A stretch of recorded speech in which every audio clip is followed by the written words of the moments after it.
Welcome to Murder Mile, a true crime podcast, an audio-guided walk featuring many of London's untold, unsolved and long-forgotten murders, all set within and beyond the West End.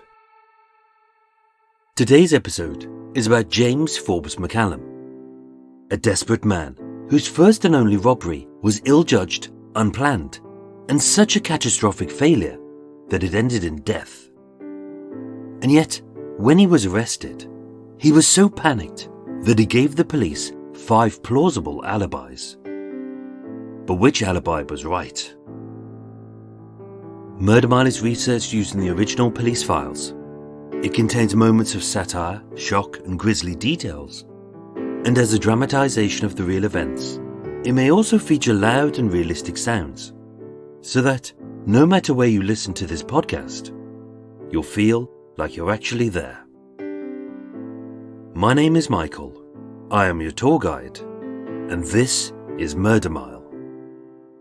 Episode 102, The 5 Alibis of James Forbes McCallum.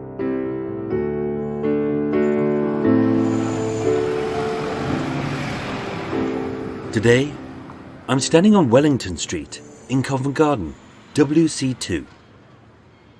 1 street west of the brutal baker Alexander Moyer, 2 streets northwest of the last days of Mary Ann Moriarty, a short walk from the home of the first-aid killer, and barely 100 feet south of the former Bow Street Magistrates Court, where an infamous forensic scientist would categorically prove, without a single shred of doubt, that Dr. Hawley Crippen had murdered his wife.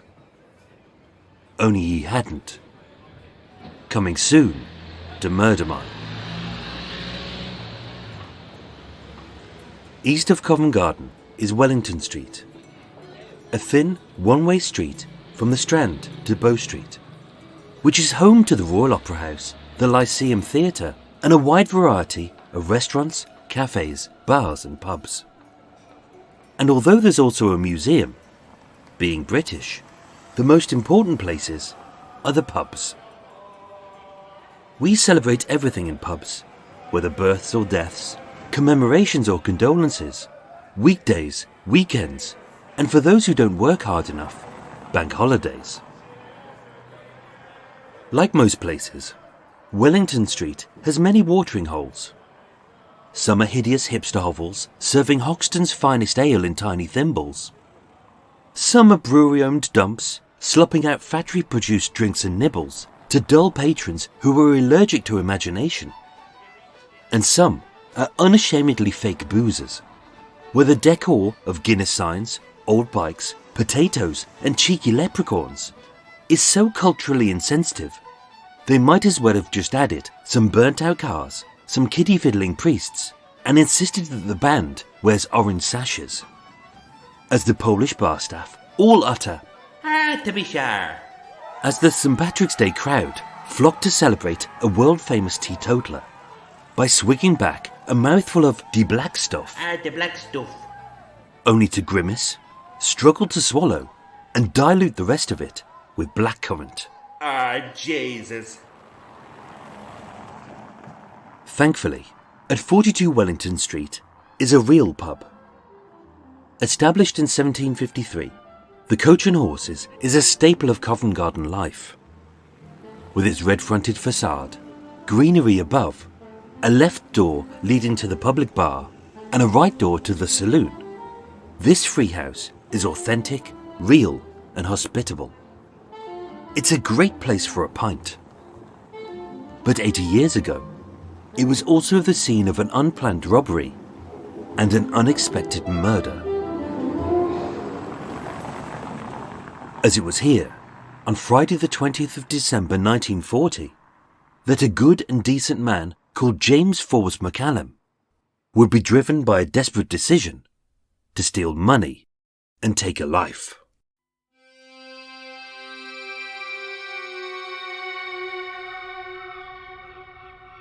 James Forbes McCallum, known to his pals as Jimmy, was born on the 20th of September 1920 in Dalmuir, Scotland, a few miles north of the bustling shipyard city of Glasgow.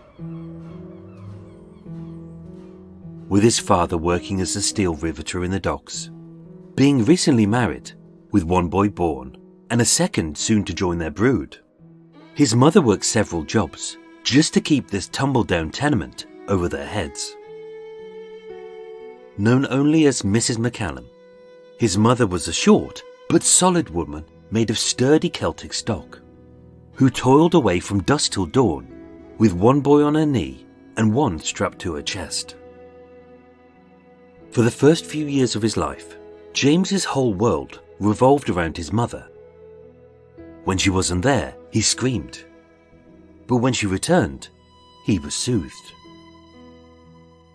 As a neat and decent woman, seeing poverty as no excuse not to raise her boys well, they all knew their P's and Q's, their manners and morals, and although she was undoubtedly hard-working, she was also a little haughty.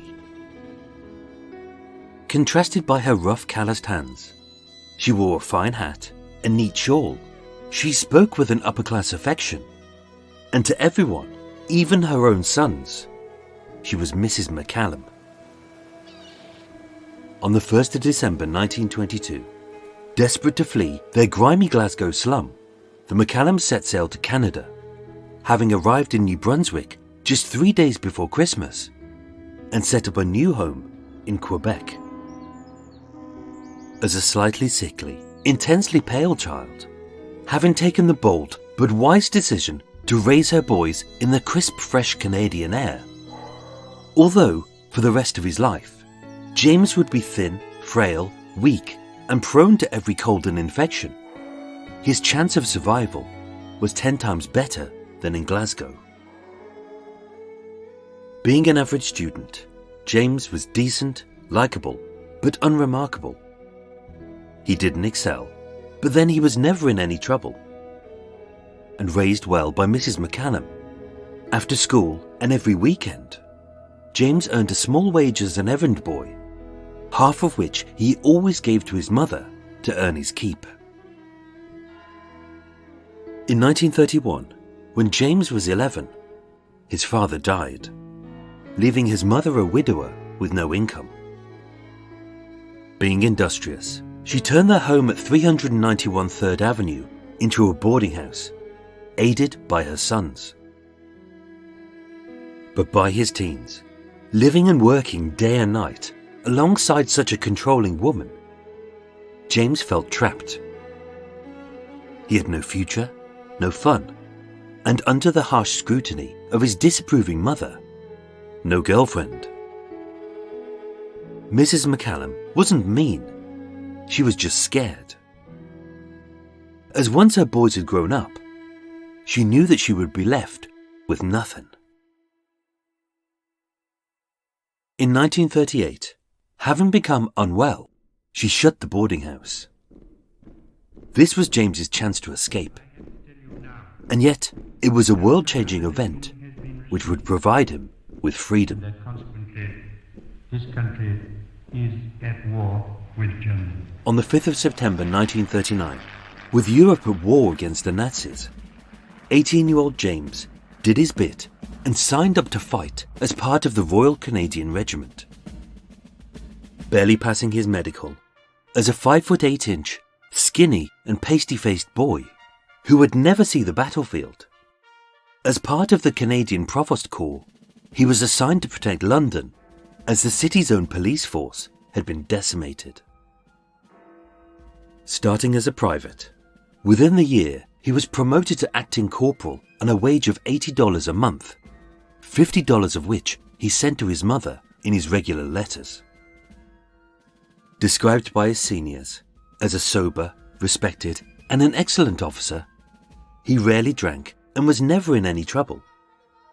And as a welcome sight, being dressed in the easily identifiable uniform of the Canadian Provost Corps, a peaked cap with a bright red top and a long grey greatcoat with a bright red emblem, being armed with a .455 caliber Smith & Wesson revolver and based out of nearby 30 Henrietta Street, James and his fellow officers were a familiar and reassuring sight as they patrolled the streets in and around Covent Garden Market. Just one street from the Coach and Horses pub. James Forbes McCallum was well-mannered, polite and decent. He had a good career, a steady income and a bright future ahead. He didn't argue or fight, and he had no criminal record or history of violence. And yet, 15 months after his arrival in England, in a totally unprovoked and spontaneous attack, he would commit an armed robbery and a murder.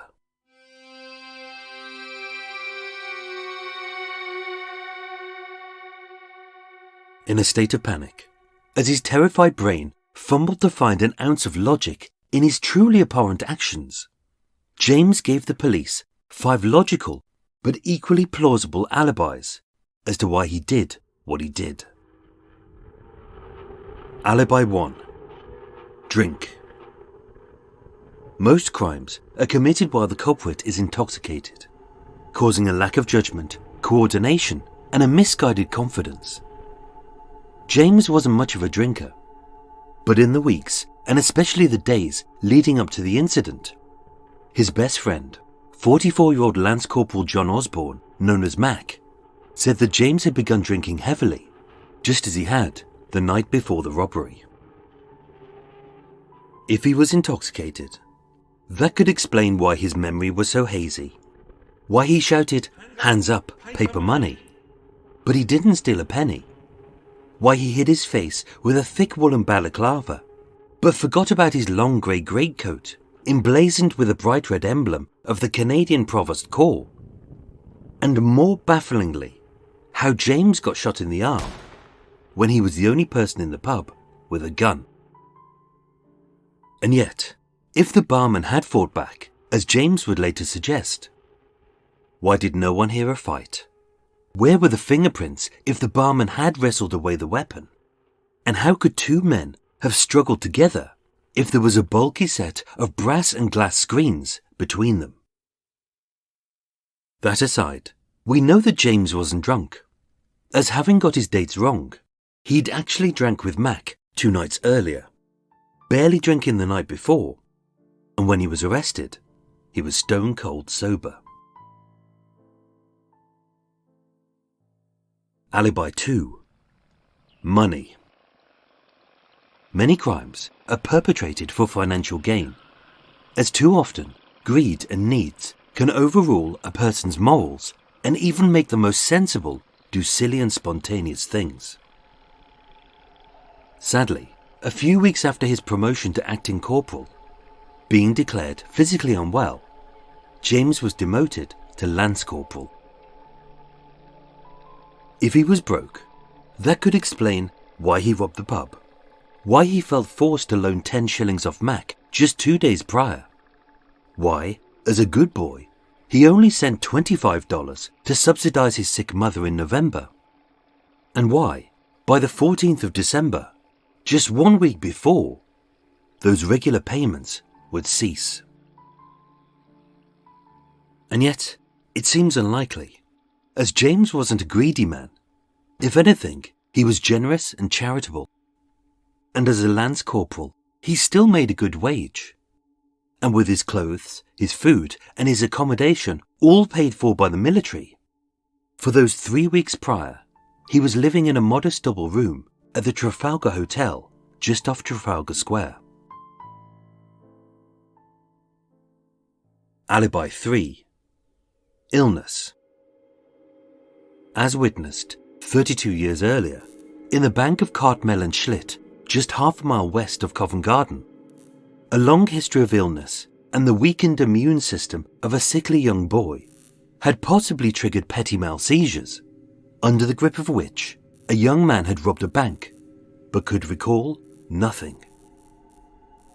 Always being pale, weak and frail, having moved from the crisp air of Canada to the choking smog of London, James's health had deteriorated. 1 year prior, being struck down with pneumonia and pleurisy, the army doctor had assessed James 4 times over the last 4 months, and being declared unfit, he was forced to take unpaid leave, and he was demoted owing to his poor health.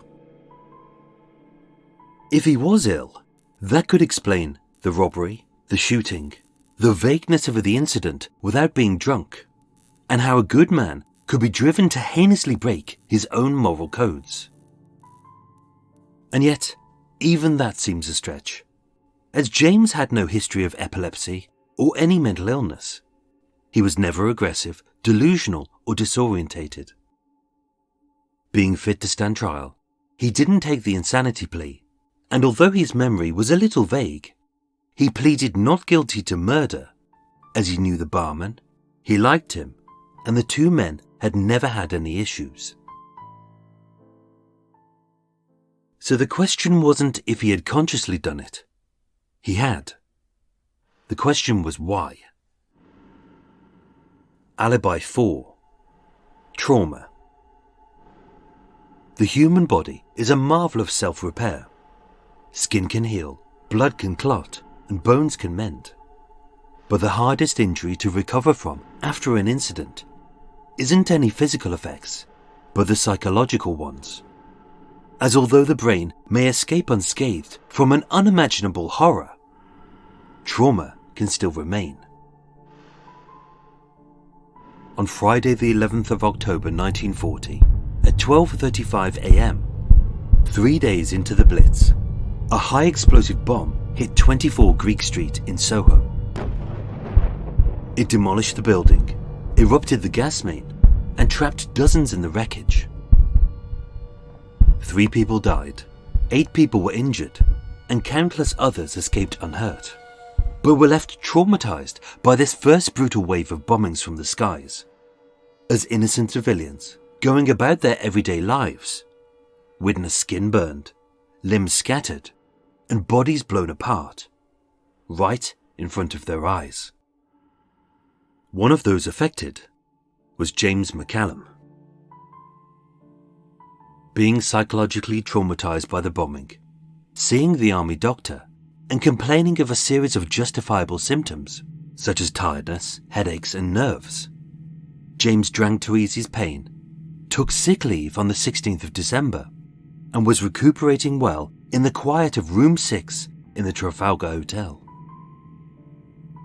And yet, it was unlikely that his trauma resulted in either the robbery or the murder, as the personality, behaviour, morals, and the attitude of James had not changed. Those who knew him said he was still his same old self, quiet, calm, caring, keen to get back to work, and was making a slow but steady recovery. Without doubt, all 4 alibis had contributed to the crime. Money had made him desperate, drink had clouded his judgment, illness had made him weak, and trauma had fueled his fragmented emotions. But these weren't the main motivations for his crime, as his 5th alibi was love. Strangely, having first met on the night of Friday the 11th of October 1940, the bomb, which had blasted Greek Street apart, had ignited a passion inside a passing couple and driven these 2 young lovers together. Swept up in a whirlwind romance, as wartime sweethearts, 21-year-old James McCallum had fallen for 19-year-old Irene Turnbull, a local waitress and recent orphan. As a perfect match, both were quiet, shy, and caring. And just as she was his first love, he was hers. In just 9 weeks, they had met, fallen in love, moved into a hotel together, and just 1 week before Christmas, they planned to be married. James had finally met the one. Only there was one obstacle ahead of him: his mother. Mrs. McCallum would never approve of this girl, or any girl, as no girl would ever be good enough for her little boy. And as she had always feared, once he was gone, this lonely widow would be all alone. On Monday the 16th of December 1940, having slipped the best ring he could afford onto his beloved's finger, James and Irene got engaged in the shadow of Trafalgar Square, with their plan to be together forever. On Tuesday the 17th, having drank until he was insensible and being in a distressed state, James poured out his woes to Mac, his best friend and a surrogate father figure who he always turned to for help. As having telegrammed his mother to get permission to marry, he anxiously awaited her reply. On Wednesday the 18th, the day of their wedding, James received a telegram. It read, "Ridiculous idea. Seems very thoughtless to me. I need your help." And it was signed, Mrs. McCallum. The young lovers were distraught. Their wedding was cancelled, and the money they'd saved to marry was gone.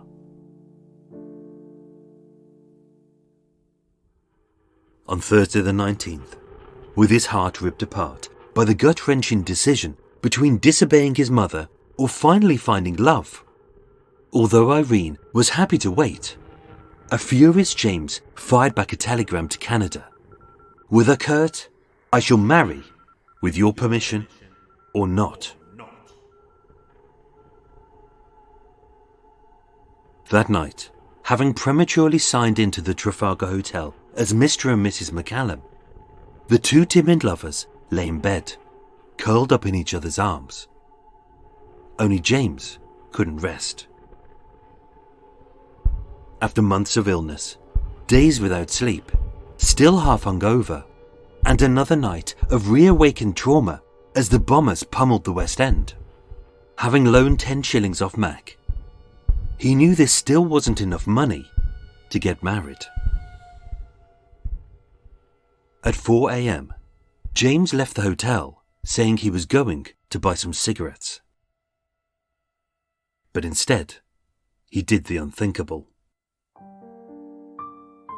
The Coach and Horses at 42 Wellington Street had long been a family business. Owned by Daisy and Harry Phillips, the pub was managed by their nephew David Shulman, with his brother Morris as the barman.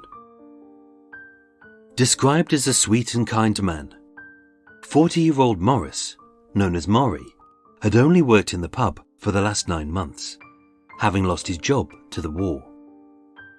And although he wasn't outgoing, the customers liked him, as he was a good man who loved his wife, his family, and he kept to himself.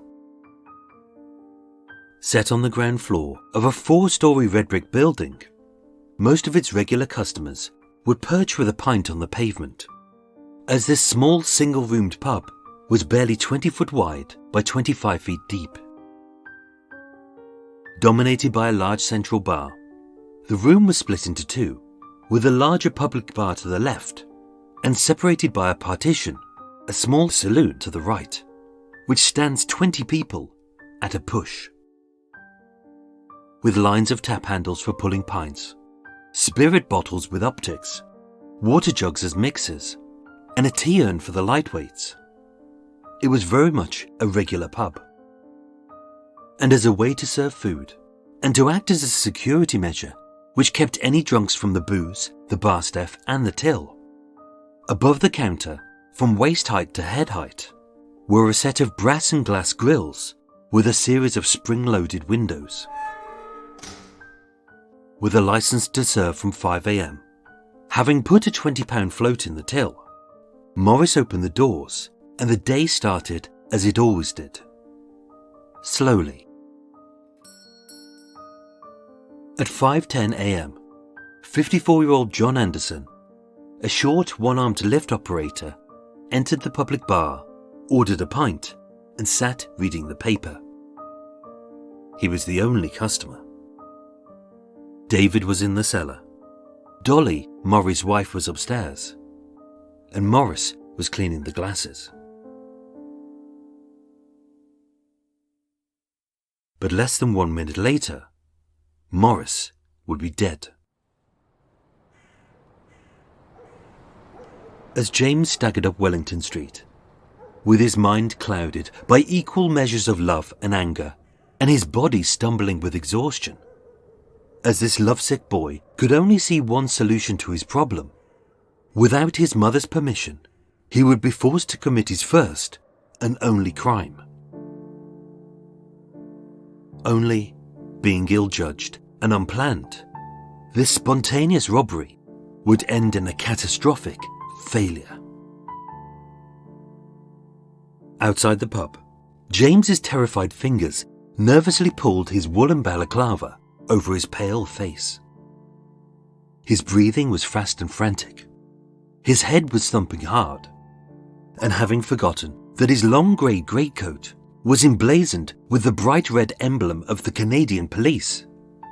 Fumbling his army-issue revolver in his cold, sweaty hands, James dashed into the empty saloon, intent on a quick robbery. Inside, James stammered, "Hands up! Paper money!" Only his order didn't make any sense, as with the pub having only just opened, the till was full of coins. And yet, amidst the darkness of this sparsely lit pub, with a bulky brass grill in their way, the two men couldn't see each other. So although Morris had put his hands up and his eyes shut in the hope that this would all go away, as James couldn't tell if he had seen the gun, he swung open the glass of the head-height serving hatch and poked his gun through. Only, not realizing that the window was spring-loaded, the second his left hand let go, it swung back, the glass smacked the muzzle, and flipping his revolver 90 degrees, James shot himself in the arm. The bungling bandit was dazed, confused, and profusely bleeding from a self-inflicted flesh wound. The robbery was a catastrophe, and right then he should have fled. But with his nerves frayed, his body tense, and his hot balaclava riding up his sweat-soaked face, with the eye holes obscuring any view, he hadn't realized his mistake, and thinking that the unarmed Morris had shot him, James retaliated. A single shot ripped through Morris's throat, hitting the hard bone of his spine. The bullet then fractured into 3 pieces. One hit a glass panel, one hit a picture, and one hit the tea urn. But the bulk of the lead had severed the barman's spine. And before he had even hit the floor, Morris was dead.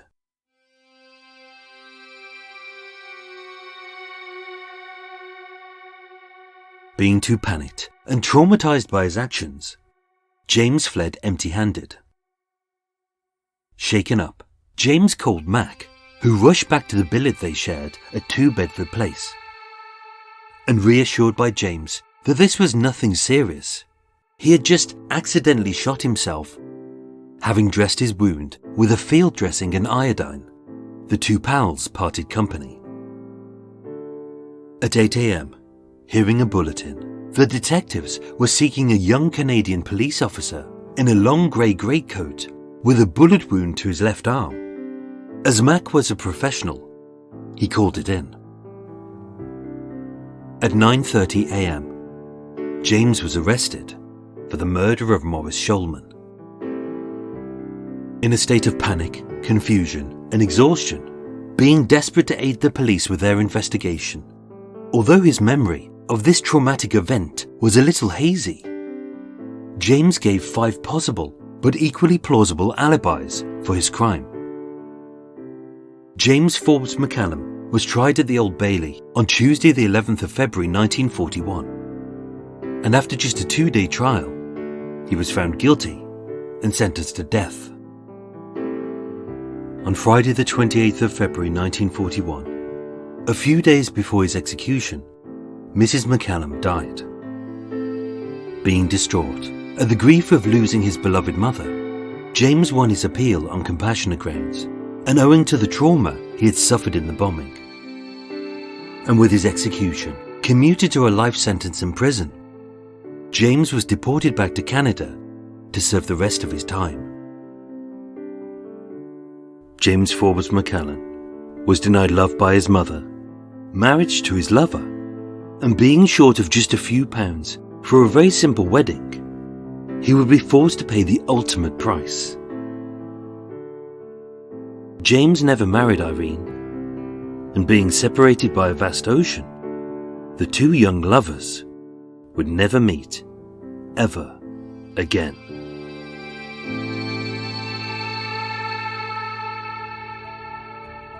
Ladies and gentlemen, thank you so much for listening to Murder Mile. That was the episode, and next is Extra Mile, the non-compulsory extra bit which you can choose to listen to or choose not to listen to. I'm good either way. It's no biggie if you don't. Before that, a big thank you to my new Patreon supporters, who are Kelly Cook, Caroline King, Neil and Sharon Waugh, happy belated birthday Sharon, and Shawnette Jones. I thank you. All of you will be receiving a thank you card full of goodies, and some very lucky people will receive a very rare Murder Mile keyring too. Ooh. Murder Mile was researched, written and performed by myself, with the main musical themes written and performed by Eric Stein and John Books of Cult with No Name. Thank you for listening, and sleep well.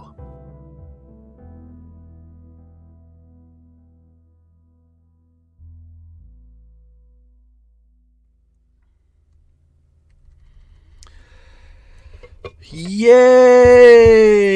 Done and dusted. And rest. Open windows. Let some air in. Let some flies in, which seems to be the thing at the moment. That's the problem with being near a poo plant. Is there's lots of flies buzzing around. There's the big ones, and every time I sit down to have a cup of tea, I grab my tea and I go, oh, there's a big old fly on my tea, having a good old sniff, walking round on my cup with his feet all covered in shit. Ah, lovely. Anyway, everyone, hey, this is Extra Mile. We are here. We're back. We're back with Extra Mile. This is the extra bit, as mentioned. Not compulsory. You don't have to listen to this bit. The episode was the bit you just listened to. This is not. This is the extra bit. You can switch off now if you want to. It's not a problem at all. Fly. Yes. No. I thought I swatted a fly. It wasn't. It was my earplugs. Same colour. Right. Anyway, right. I'm going to make my tea. I'm going to grab a cake. I'm going to swat some flies. I'm going to open some windows because it's bloody hot. I'm going to let all the flies in. They're probably queuing up outside. Oh, there is an unnatural whiff around here.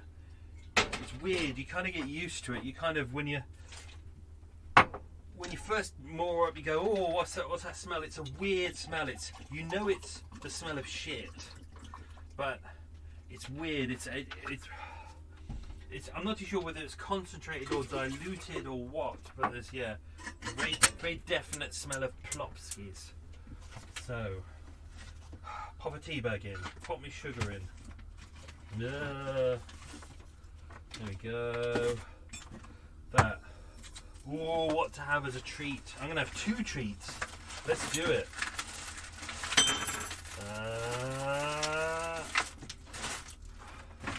2 treats. Wow, I'm really spoiling myself. I'm having a little Bakewell tart from Co-op. Oh, yes. I might have to eat that quick before the fly lands on it. And a penguin, penguin. Lovely. Chocky bickies. I think they're not too far from, I believe in other countries you have a similar thing called Tim Tams, which I've tried many times. They're very good. I think penguins are kind of our version. So now people are going to think I'm weird because I've just opened up my windows and doors, and now people are going past and going, well, there's a man talking to himself. That's fine, I don't care. Oh, right. Oh. So, what's been happening recently? I moved to a different place. It's nice and quiet here, although the second I got out of my boat, me and my magic trainers, which seem to find shit wherever we seem to be, I was like, what's that? And I realised my first foot on soil was not soil, it was on in a big dog plop. So I spent about half an hour trying to clean away the dog plop. That was lovely. That's a treat. I picked up loads more Murder Mile mugs. as you can appreciate, I don't have my PO box is in town, and I'm about 30 miles away, so I had to cycle into town with coot fight outside, like 3 rucksacks on my bag, and I get into town. I filmed some of the location videos when I got into town, try and get as much done as possible in a short amount of time. Got in there, did all the videos, packed as many bags, rucksacks as I could with mugs and badges and stickers, and the new key rings I picked up as well, which was very exciting.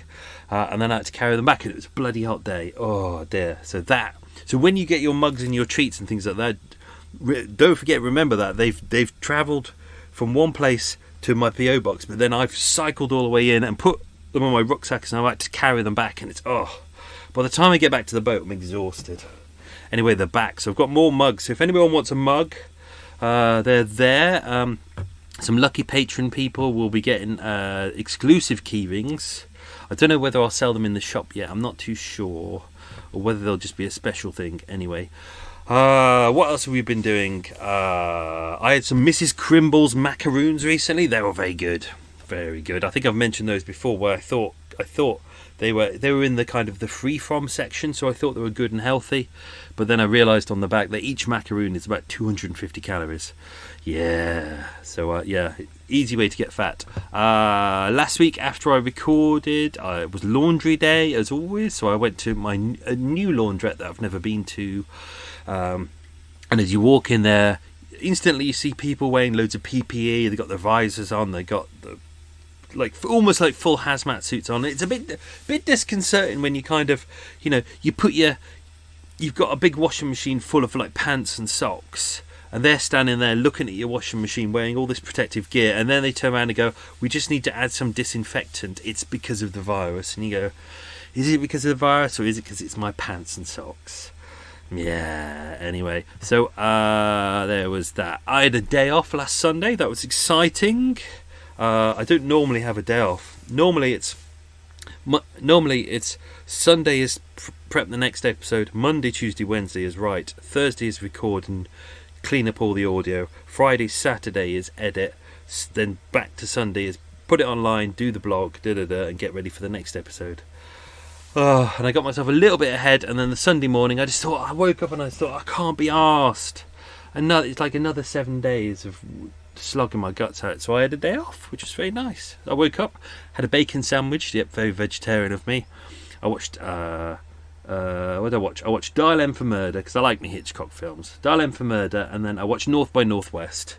I was going to watch Foreign Correspondent, but I watched that instead. That was good. And then I went for a long walk, and that was really nice. That was good.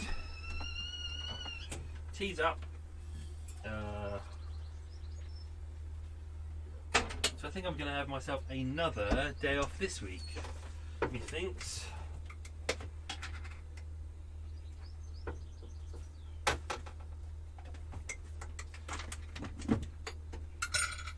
There we go. I think it was always a panic of having a day off, because I'm used to working a little bit like a chunk of Sunday and then all of Monday, Tuesday, Wednesday and Thursday, Friday, Saturday, or writing on those days. But because I took Sunday off, I thought, oh no, now I'm behind with this writing the story. But then I kind of realised, I sat down on the Monday and I actually did a shit ton of work. And then Tuesday I did a shit ton of work as well. And I thought, and it wasn't really a struggle. And then I realised, as I've said before, if you give yourself an extended amount of time, you'll use all that time. Whereas if you give yourself less time, you'll use all that time, and your brain's focused. So if you give yourself too much time, then I'm a daydreamer. I can drift off into a little dream world for hours and have fake conversations, which I love.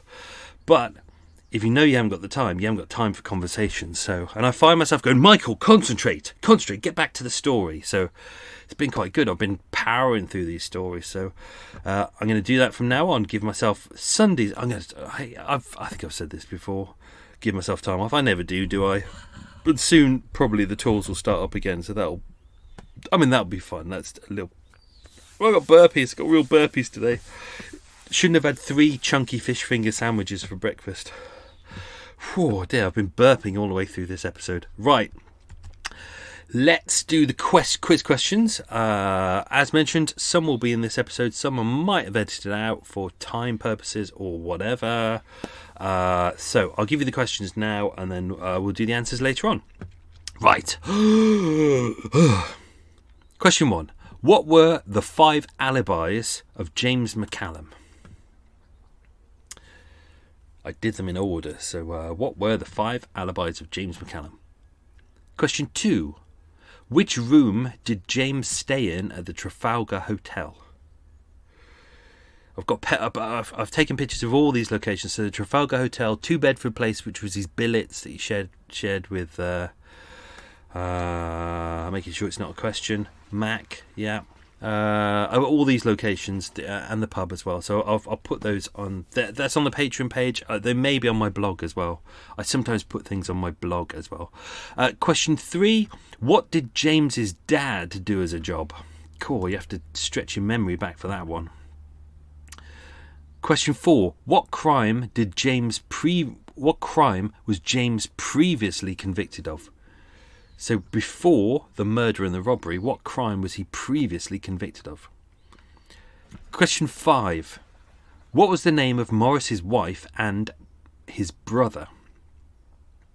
Briefly mentioned in there. Question 6. What type of gun did James carry? Same gun as last week as well. Although there were a lot of them in the country at that point. Question 7. What was James's military rank when he was arrested? Question 8. What job did Irene do? I can't think about her name being Irene, because Irene is the code name they use in Black Hawk Down when they're going into war. And every time I write Irene, I go, fucking Irene! I might watch Black Hawk Down again. That's a good film. Question 9. Where did James and Irene get engaged? And question 10. Which building was blown up in Soho as witnessed by James? I've taken a picture of what it looks like now. That'll be... I think I put that on the blog because it's mine. I think the original photo... I'm not too sure because I probably won't have the copyright for that. So I don't know. I don't know where I'll put that. Interesting episode. I heard about this in. I can't remember. I heard about it somewhere. This like years ago about a man who went in to rob a place, and I think they said that this like a serving hatch. They said he was drunk and he lifted it up and he shot himself and then shot someone else. And it sounded really shit. And I almost wasn't going to do this, but this was one of those episodes where I thought, let's go and read the file and see what you can get. And even though the hatch system on there is a little confused, and it's taken me a long time to try and make it sound right to you so you can kind of visualise what it's like. I've got some crime scene photos which I'll put them on the Patreon account. I might try and put 1 or 2 on social media so you can have a look at it, because I think they're kind of interesting to have a look at. But they're a weird contraption, so it doesn't fully make sense, and they had modified it themselves. So, you know, even the police struggled with this kind of thing about how the hell did he shoot himself.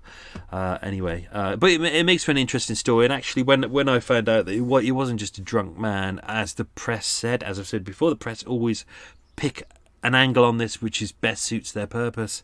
Instead, when you look at it, it's kind of it's love, but it's also trauma, and you know there's a lot going on with his mother. So I think that made it quite interesting. He's kind of very different to other robbers.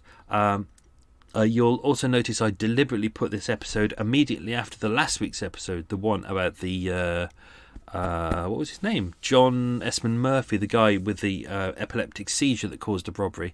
Normally I wouldn't do that. Normally I wouldn't put 2 episodes that are so similar together.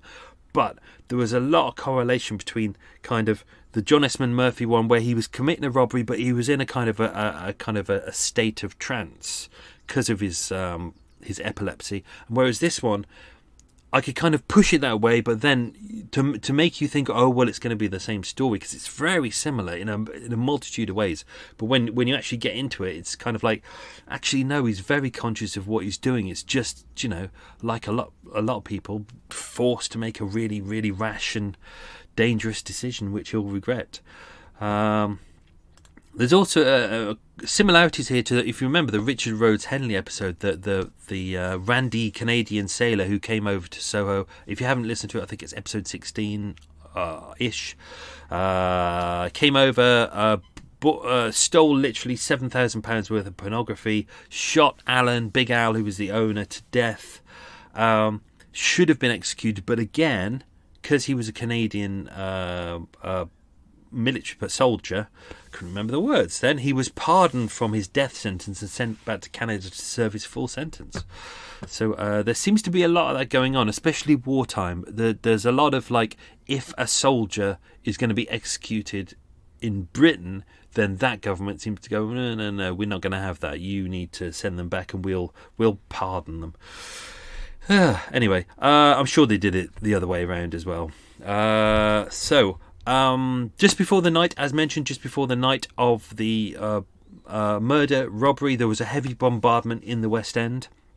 Didn't mention this in the story, but Morris Shulman, his wife, and their family, they weren't staying in the Coach and Horses pub. They lived above. They didn't stay there. They were actually staying in the basement of Page's on the corner of Wellington Street and York Street, as that is the nearest air raid shelter. I'm wondering if it's still there today, and hence they were not too far away when they were able to open up that morning. Coach and Horses pub looks almost exactly as it did back then. It has changed very little. I haven't got any photos of inside, unfortunately. I've only got photos from the crime scene photos, which kind of help, but it has they've taken down the kind of brass and glass grills at the moment. They're not there. They went years ago, so I can't really show them. And also they've taken away the partition between both bars, so there's a little bit of changes on how it looked. We don't really mention much about Morris Shulman, the victim, here, because I wanted to do this as kind of James Forbes McCallum story. But Morris Shulman, brother of David, who was the manager of the Coach and Horses. He was 41 years old, known as Maury. He was out of work at the time. He'd worked there full for about 9 months, but on and off for about 4 years. His wife was also the barmaid and worked in the kitchen. It was owned by their aunt and uncle. They didn't live there, the aunt and uncle. They lived at the Strand Palace Hotel. Ooh, very nice. Everyone seemed to like Morris, said he was a sweet man, kind, quiet, kept to himself, had no enemies, liked to stay at home. He was just there because he needed the work, really. And as mentioned, this pub was really picked at random by James McCallum. We know if you look at the map, you've got Covent Garden. Covent Garden Market is not big at all. You could walk across it in a minute and a half, 2 minutes. Wellington Street is on the eastern side, so it's the first road on the eastern side, and then as a spur road just on the western side, southwestern side, which if you listen to the meander mile for Covent Garden, you'll hear both on here. And Henrietta Street is a spur road just on the western side. So it's from pub to the Canadian Provost Corps, where James worked, was maximum minute and a half, 2 minute walk. If that, you could almost, if there wasn't a building in the way, you could almost see it. So he would have known that pub. There's a lot of pubs in the area, but he would have known that pub. It's quite a popular pub. He didn't mention how many times, whether he'd been there that often, but it's very likely that he did. As mentioned on the morning, £20 in the float, all in coins. It was actually £14 in large silver, £2 in small silver, £4 in copper. Police said there were no notes in there, even though John Anderson, who was the one-armed lift operator, had a pint of ale there that morning. He'd either paid in coins, or he was told that's fine, you don't need to pay on this one. Interestingly, there was As mentioned, the pubs were open at 5 o'clock. Back in those days, pubs were licensed to open at 5 o'clock. But if you look at the photo, there's a big sign above that says, "Men in uniform of Her Majesty's forces will not be served during 5 a.m. to 9 a.m. service." Although, interestingly, if you were working, you could go in and have like a morning pint. What's all that about? Like, for me, a pint is an evening thing. Seems to... I know some people do. You see people walking to work and having a couple of pints on the way into work. I think that's wrong, because, you know, if I have a pint in my brain, I know that my brain's not 100%, so I won't be as focused. So, but it's like people who you know, I used to have mates who used to get stoned before they go to work, and it's like... You're not going to be as focused. You're not going to be as sharp as you think you are. But then, you know, each to their own. Right. What else we got? Just walking before the robbery. So he'd left the Trafalgar Hotel. He'd left Irene there. He was walking down the Strand. So you can walk down the Strand. It's I would say it's probably a 3 or 4 minute walk from the Trafalgar Hotel on the edge of the Strand to the Wellington Street, the Coach and Horses pub. He was still in his full uniform. He was also wearing his what they call the forage cap. It's like a peak cap with a red top, a red kind of band on top. Obviously, because he's military, he has to wear that. But just before he went in, he popped on his service balaclava. Service balaclava was full and woolen. They were issued them as they were coming over on the boat because it was really cold. Obviously, going from Canada. Canada's cold anyway, but Britain's quite cold too.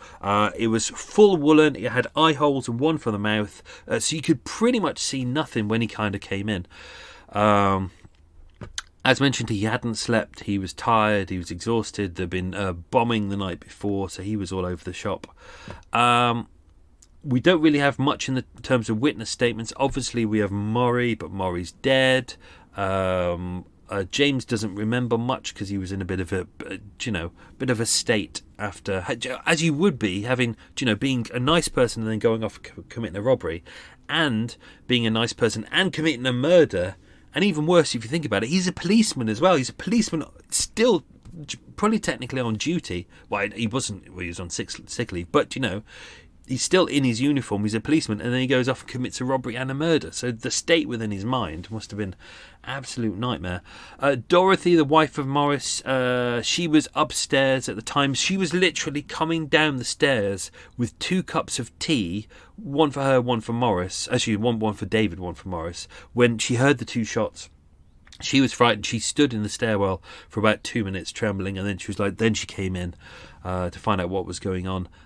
She actually found one of the bullet casings sat on the bar, so I'll explain that shortly. I didn't mention her, but there was they had a maid called Julie O'Keefe. She was on the 2nd floor. She only heard the shots. She didn't see what happened. David Shulman, who was the brother, was in the cellar at the time. That's where the safe was, but obviously no one went down to get money from the safe. He was just sorting out the beer for the day, making sure everything's good. So the only person who we have as a witness is John Anderson, so the one-armed lift operator. John Anderson said that about 5:15 a man came into the saloon bar. He was wearing a big army khaki. It says khaki, it was actually really grey colour. Don't forget, it's quite dark. It was a great coat. He says a large woolen scarf wrapped around his face so he could only see the eyes, but it wasn't. It was actually the balaclava. This is the problem with witness statements, is the police will always say this. People always say, I'm 100% about this, but like visual memory is only about 30% accurate. And as things go over time, even like you could get 10 people in a room, you could have one person walk into the room and go, hi, I'm looking for Bob. And then someone goes, oh, Bob's away, down the street, and the person leaves, and they've been in the room for 10 seconds. And if like just half an hour later, you'd say to those people who aren't under any stress, what did that person look like? What was their height? What was their hair colour? What were they wearing? 10 people looking at the same person will all have a different description. Not massively different, like, oh, I thought it was a woman, but you'll get a height between 5'6" and 6 foot. You'll get, between 10 stone and 15 stone. What they were wearing will be different. People's visual memories are pretty bad, so that's why it can never be fully relied on. What else we got? James came in. He said, hands up, paper money. John Anderson said the shots came almost on top of each other. They were pretty fast, so I'll explain that very shortly.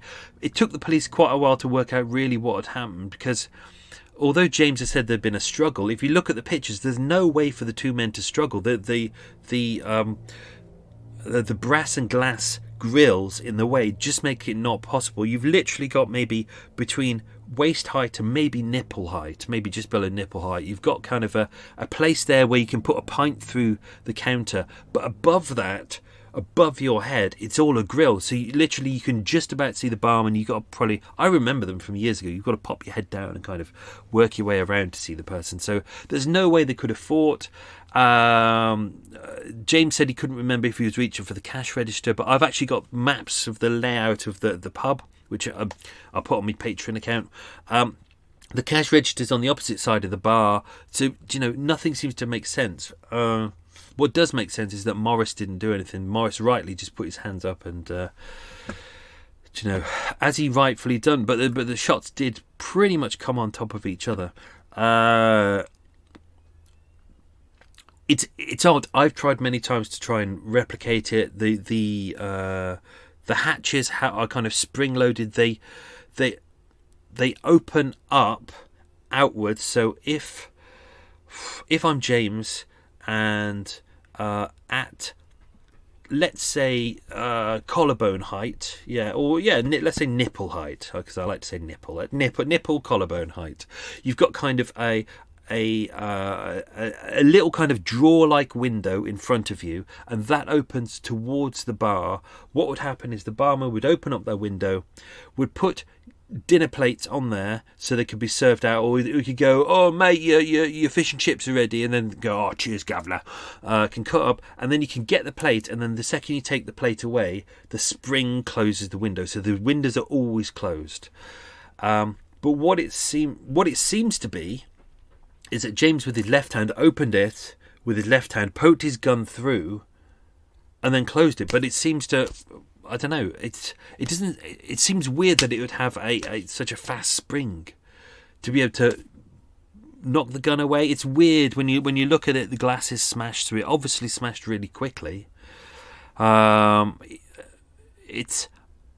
I don't know. The police are still, they were still trying to work out whether maybe he misfired, hit the glass, the bullet fragmented, having hit the glass and then went into his arm.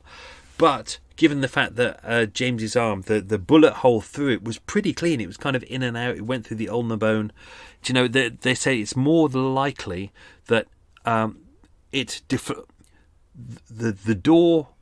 window deflected the muzzle of the gun, and then his gun was facing his arm as he was trying to keep the window open or close it, and then he shot himself. It's a weird one. It's hard to work out. But either way, what we do know is he did shoot himself. And immediately on top of that, maybe believing they say it was more than likely a reaction shot. He believed that he'd been shot at, so therefore he shot at Morris. And the shots came right on top of each other. So I've got a couple of crime scene photos on there, and the police have put little arrows on this, so you can see where all these shots came. So the first shot obviously hit the glass and then went into his own arm. The bullet for that was found on top of the counter by Dolly. The second shot, this was the reaction shot. As mentioned, James pulled out his gun. He fired it at Morris. It went through the left-hand side of his throat so he was probably slightly turned to the angle, then went through his spine. I think I've got the exact detail here. Oh, I forgot about this. This was this was the.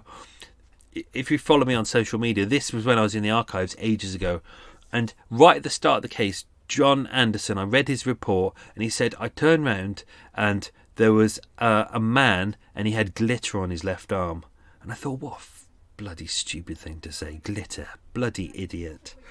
And I just so it stayed in my head, and I dismissed it, and it was only when I got to the end of all of the research, and I was looking at this, and then I worked out what it was. The glitter, it wasn't glitter. He was saying that something was shimmering. It was actually the glass on the panel had smashed and had gone onto the onto his greatcoat. So that's all I see. For me, I think that's more likely. If there was a shattering of glass at that speed, I would think it's more likely to be a deflection off the glass into his hand.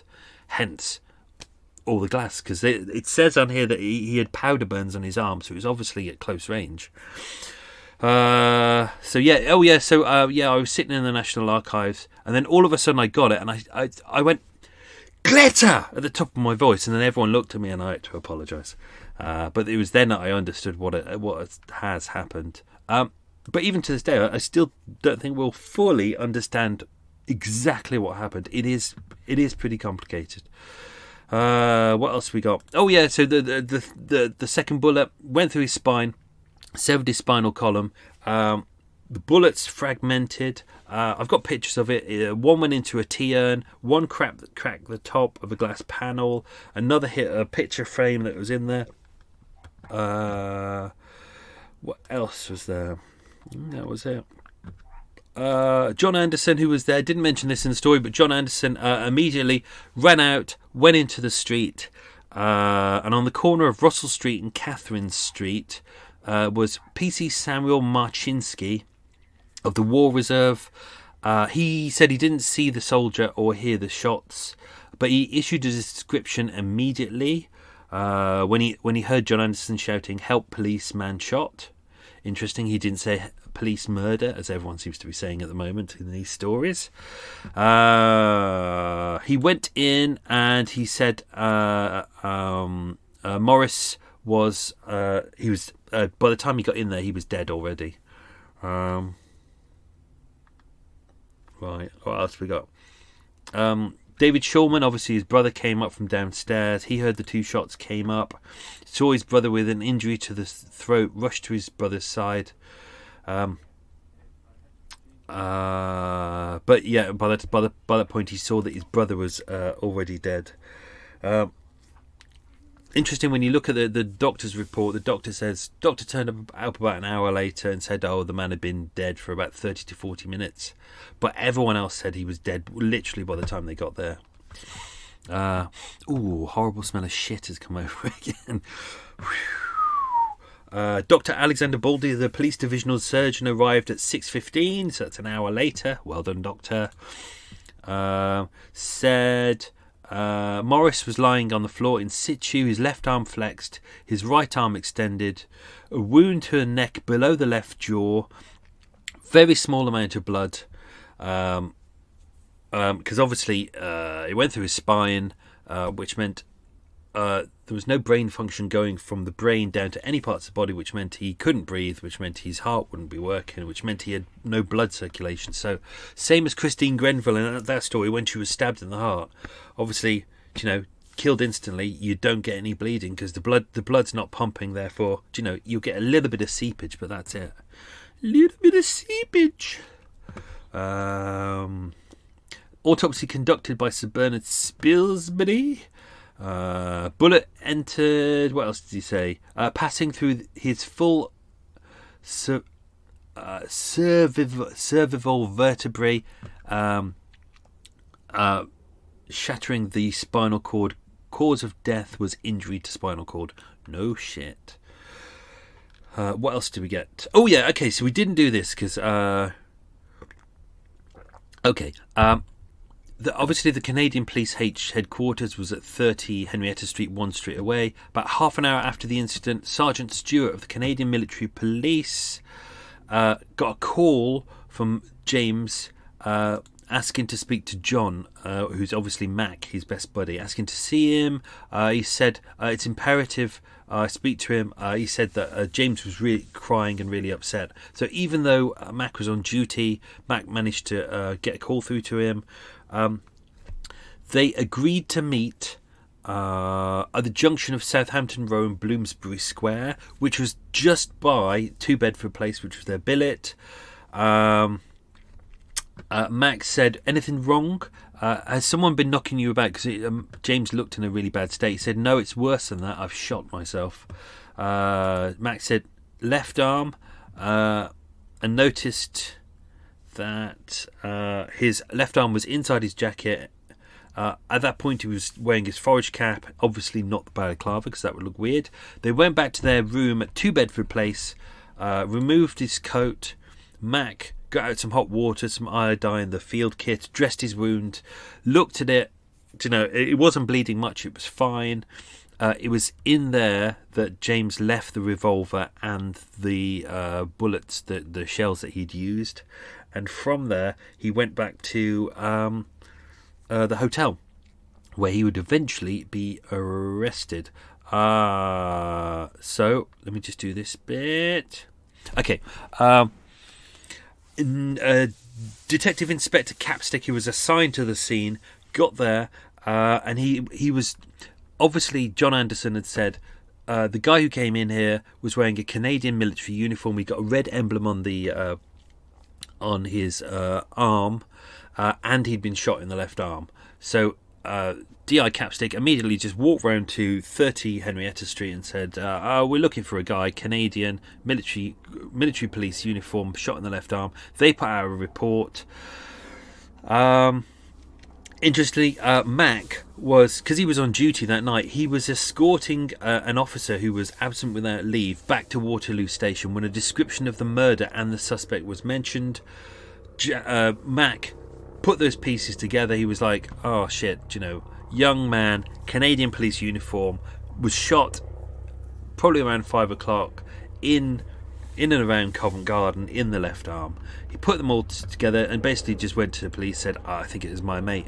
And it was so 9:30 a.m. that morning. Police arrived, knocked on the room.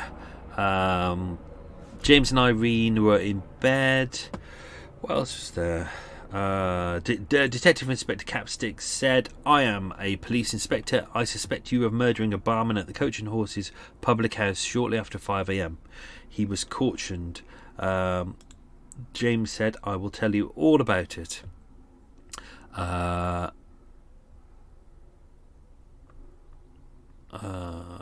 What else is there? What else is there that I can tell you? Yeah, he hadn't really got much on him, to be honest. He'd got obviously he's got his uniform, he got his gun, his arm was bandaged. He hadn't got his gun and ammunition with him because he left it back at his billets. He got a blood-stained napkin on him where he tried to mop up some of his own blood. He got 1 shilling in silver and 4.5 pence in bronze. That's all the money he had left. He was taken to Bow Street Police Station, which is also a police court as well. And he said, I don't know how it happened. I did not willfully murder him. But on the 27th of December, he was charged with murder. What else do we have on this list of things that I can tell you? Nope. I've repeated a lot of things to myself to make sure that I don't miss them. As mentioned, he was held in Brixton Prison. Many people are held in Brixton Prison because it's kind of like a holding point ready before they go to court. He was assessed by the doctor, who said he was medically fit, no history of mental illness, fits, epilepsy. He'd obviously had pneumonia. They looked into all his past to do with illnesses in the past. They didn't really put all that together. What else he's got? He was examined by Colonel Hill, who was the Canadian Army neurologist at the time, and said that he was fine, suffering a little bit of trauma, but nothing major. And that's it. I think. Yeah, I think that's it. I think that's everything. I don't want to ruin the questions, which I've probably ruined a lot already anyway, haven't I? So let's go back. Let's go back to the questions. Right, get yourself ready. Get your tea ready. Get your cake ready. We're going to do the questions. Where are they? Here they are. Okay. Oh. Fresh cup of tea. Right, question 1. What were the 5 alibis of James McCallum? They were money, drink, illness, trauma, and love. There you go. Question 2. Which room did James stay in at the Trafalgar Hotel? I think I managed to not give it away on the things I've just said. And that was room 6. It looks like it's quite a nice posh hotel. When you go there, I've got a picture of it and you go, "Ooh, that looks really nice." But obviously, wartime, around this, a lot of these places around here were a bit crappy, and a lot of them were kind of, what's the word? Not enlisted. Kind of the government had said, "Okay, look, we need these kind of places for kind of troops." So, a lot of them were in quite a shabby state. Question 3. What did James's dad do as a job? He was a steel riveter in the Clyde dockyard, apparently. Question 4. What crime was James previously convicted of? The answer was none. He wasn't. He had no prior convictions. Question 5. What was the name of Morris's wife and brother? Obviously, they're different people. It's not the same person. Unless he's from Norfolk. His wife's name was Dolly, real name Dorothy, and his brother's name was David. Question 6. What type of gun did James carry?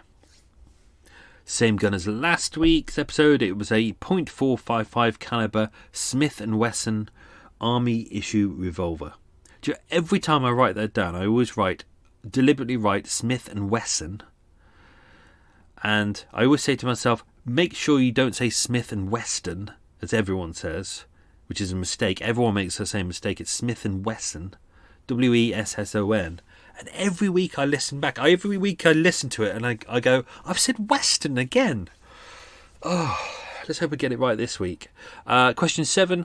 What was James's military rank when he was arrested? When he was arrested, he'd been demoted back down to Lance Corporal, but he had previously been promoted to Acting Corporal, so he was actually Lance Corporal. Question 8. What job did Irene do? She was a waitress. Question 9. Where did they get engaged? It was in the shadow of the Trafalgar Square. In the shadow of Trafalgar Square. So I'm looking at cake. Question 10.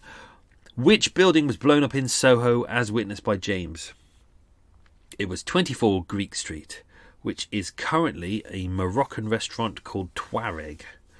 There is another murder there about 100 years ago. I think it's a 24 Greek Street as well. Only it was one of those cases that I'd never brought to Murder Mile, and because when I went through it, it was one of those ones where it's just some men in a pub and they have some drinks and they have an argument over a girl and a bit of money, and they have a fight and one of them hits their head on the pavement, and it's just the amount of times I've gone through cases and gone, I hope this is interesting at the end. My note to myself is just, don't bother with it. It's just bellends. It's just utter bellends who don't know how to get through life without going, I need to hit someone. I'm a fucking idiot. Look at me. I'm a moron. Any episodes with bellends, I just instantly go, right, sod this. Can't be arsed. So, that was the episode. Oh God, that was a long extra mile. Shit. Right, I'm going to wrap this up. Hope you're all good. Hope you're all well. Stay safe. Be good. Eat lots of cake. Drink tea. Stay healthy. All good. Speak to you all again soon. Bye.